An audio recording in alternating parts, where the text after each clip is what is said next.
Olá pessoal, sejam muito bem-vindos para mais uma videoaula do curso Documentações em R.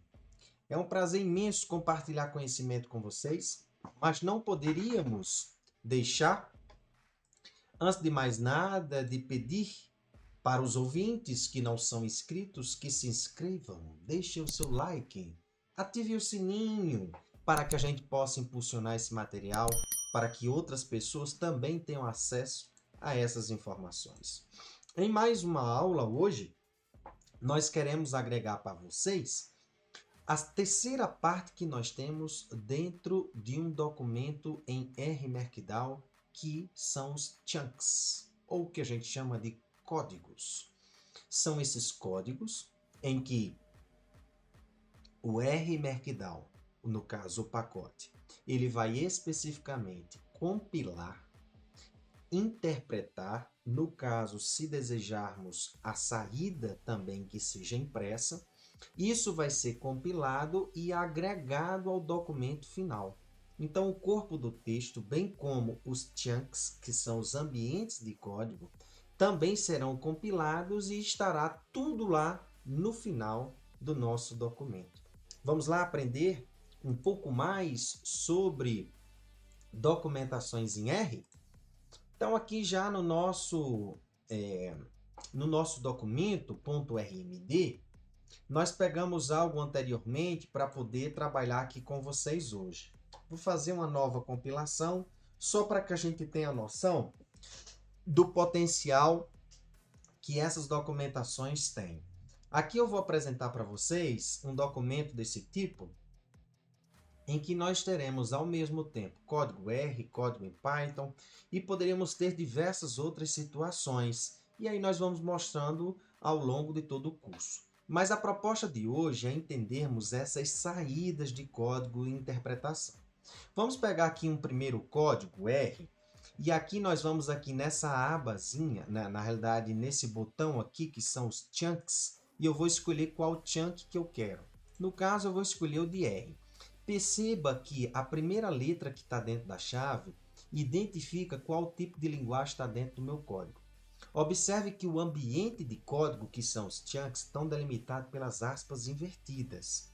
Então, aqui dentro eu posso escrever em R tranquilamente, que será interpretado, e nós vamos ver na saída do código, tanto nesse caso que está por default, vamos ver tanto a linha de código como o seu resultado.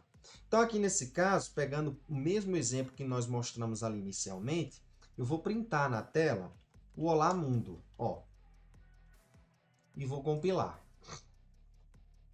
O que é que acontece aqui nessa situação? Acontece que aqui dentro das chaves, vocês vão observar diferentemente do que está aqui, ó, que é um outro tipo de chunk, nesse caso, em que linguagem? Em R, só que aqui eu tenho um nome na sequência. Esse nome na sequência é o que nós chamamos de label. Label é como se fosse um identificador desse chunk. Se eu tiver aqui embaixo um outro chunk cujo label é o mesmo, perceba que ele vai dar uma espécie de erro aqui embaixo, porque ele vai dizer que existem chunks de mesmo nome.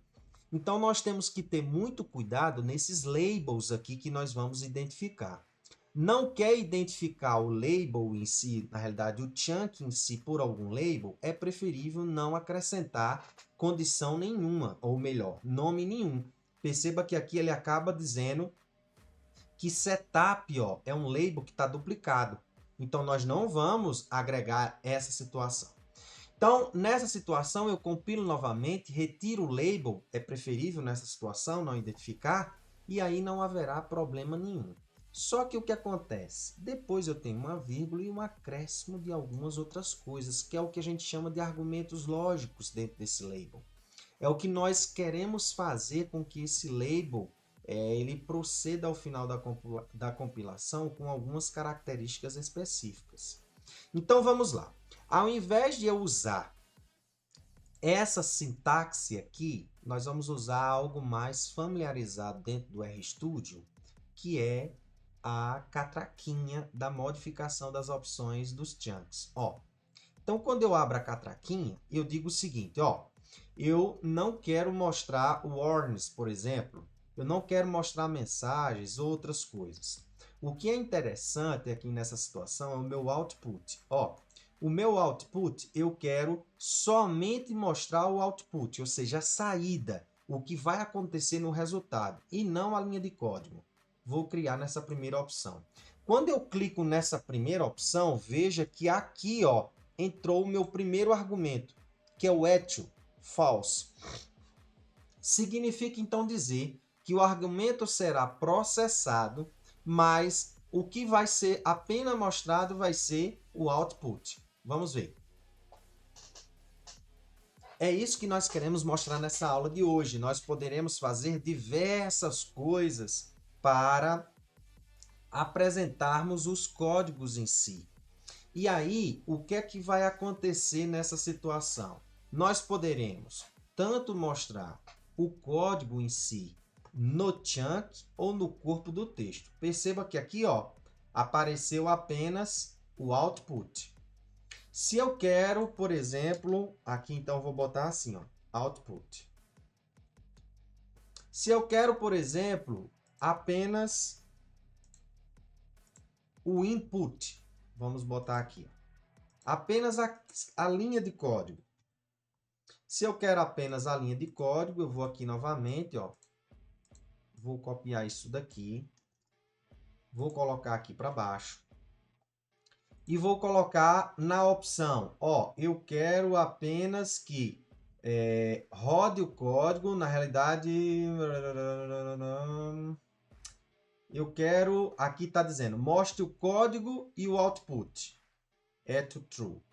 Eu não quero, eu queria outra opção, que seria rodar o código, mostrar, não mostrar nada,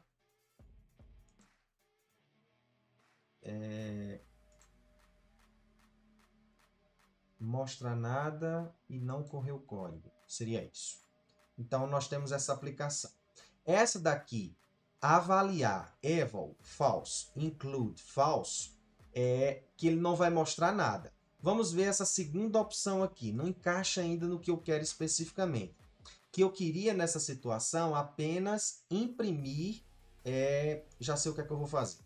Imprimir apenas a linha de código. Olá, mundo. Vamos ver o que ele me apresenta nessa segunda saída com essa configuração aqui. Eval false, include false. Com include false, ele está dizendo que não vai mostrar. O eval false, ele está dizendo que não vai avaliar. Então, aqui só vai aparecer apenas isso daqui, suponho, tá? Vamos ver, ó. Apareceu apenas isso. No caso, vamos então modificar que eu quero. Veja que aqui automaticamente ele está com echo false, ele está apenas mostrando o output. Echo true, ele vai me mostrar o output e vai me mostrar a linha de código. Eu quero agora apenas que me mostre a linha de código. Então, eu vou colocar aqui o argumento lógico true. Ó. Então, eu quero incluir o código e não quero avaliá-lo. Significa dizer que ele não vai. Eu tenho como usar também essa opção aqui de notebook, ó, que é interessante, que ele me mostra apenas o que acontece na saída, ó, o Olá Mundo, que eu posso compilar aqui. Claro que como eu tenho o acento, na hora de eu mostrar via notebook, ele me mostra com esse caractere aqui que ele aparenta não compilar. Mas quando nós formos verificar aqui na saída, isso tudo vai correr bem. Vamos lá. Agora com o input, está apenas processando.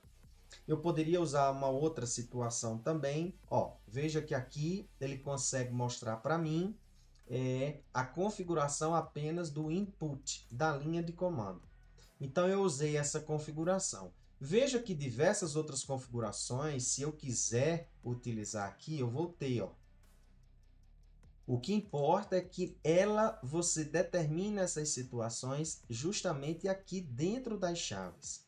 Eu poderia simplesmente fazer o seguinte, se eu não usasse nenhuma dessas situações, eval, false, include e tal, eu poderia também usar dessa forma, ó, apenas assim, ó.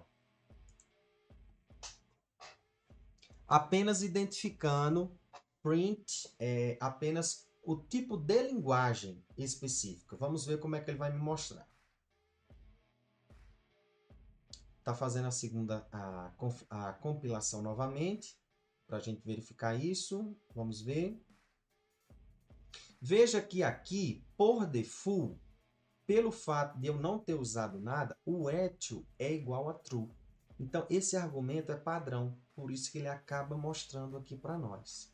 Então, essas configurações a gente consegue, deixa eu só voltar ao que estava anteriormente, a gente consegue brincar com essas apresentações do que vai acontecer aqui no final, com os meus chunks. Eu poderia aqui também acrescentar mais uma coisa.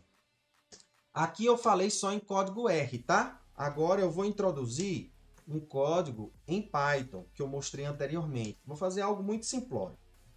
Então, aqui em código Python, eu vou incluir o chunk aqui em Python.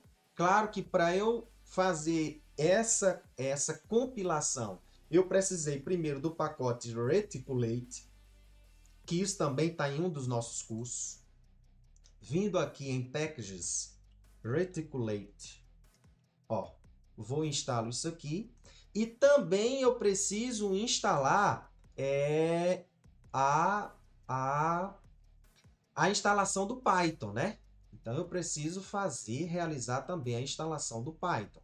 E aqui nós temos os downloads e o sistema operacional para a sua instalação. Então, aqui eu tenho as opções devidas para que a gente fizesse isso. Senão, você não vai conseguir realizar essa compilação. Dúvidas também quanto à questão de como fazer isso, você tem que ir lá no nosso curso em Python e R para poder entender um pouco mais sobre essas situações, tudo bem? Beleza. Dito isso daí, então eu vou fazer a mesma apresentação, a sintaxe é similar ao que nós temos. Então eu vou usar também o Olá Mundo. Tentem replicar para vocês verem. Uma outra coisa que eu vou fazer aqui é justamente anexar uma coisa que é interessante, esse primeiro chunk aqui é simplesmente um chunk que a gente está utilizando e fazendo algumas opções no Knit. Eu estou deixando aqui a configuração padrão de eto igual a true, estão vendo? Só que eu estou usando uma outra linha de comando, que é o library reticulate. Eu estou anexando inicialmente para que haja a compilação desse chunk aqui em Python. Porque aqui nesse caso em Python eu estou fazendo isso via reticulate. Tranquilo? Feitas essas considerações, olha o que acontece agora na minha compilação. Eu estou tendo ao mesmo tempo, no mesmo arquivo, Python e R trabalhando ao mesmo tempo. E ainda mais, eu consigo pegar resultados daqui de R, jogar dentro do código em Python e também o contrário. É algo muito fantástico. Então, você pode, ao mesmo tempo, veja só, trabalhar com documentações em R e ver as potencialidades do que tem em Python e R e está trabalhando junto ao mesmo tempo. Por que essa briga de dizer qual é a melhor linguagem para a ciência de dados? É R, é Python. E por que não utilizar os dois, né? Então tá aqui, ó. Veja que aqui é um código em Python e aqui um código em R que nós conseguimos trabalhar tranquilamente. Existem mais coisas? Existe muito mais coisas a serem trabalhadas. Mas essa forma de mostrarmos aqui inicialmente como nós podemos trabalhar com os chunks dá um norte para vocês para muitas outras coisas. Veja que aqui nos chunks nós temos diversas outras linguagens que poderiam ser trabalhadas. Claro que para cada uma dessas, se nós queremos trabalhar com uma dessas linguagens, muito provavelmente pode estar agregado outros pacotes que são interfaces dessas linguagens para o R. E aí vocês têm que ter as cautelas devidas para poder utilizar isso daí. O que importa saber é que isso é possível de ser aplicado tudo dentro de um .rmd, para que você possa agregar essas suas análises dentro de um mesmo documento. Era isso que queríamos falar. Nós teremos muito mais coisas para explorar dentro de documentações em R, mas estes nortes iniciais do que falamos nas aulas anteriores, sobre o cabeçalho, sobre o corpo, e o código vai ser a base para o que nós vamos fazer mais à frente. Espero que tenham gostado. Lembrem-se que o conhecimento é uma liberdade necessária. Fui!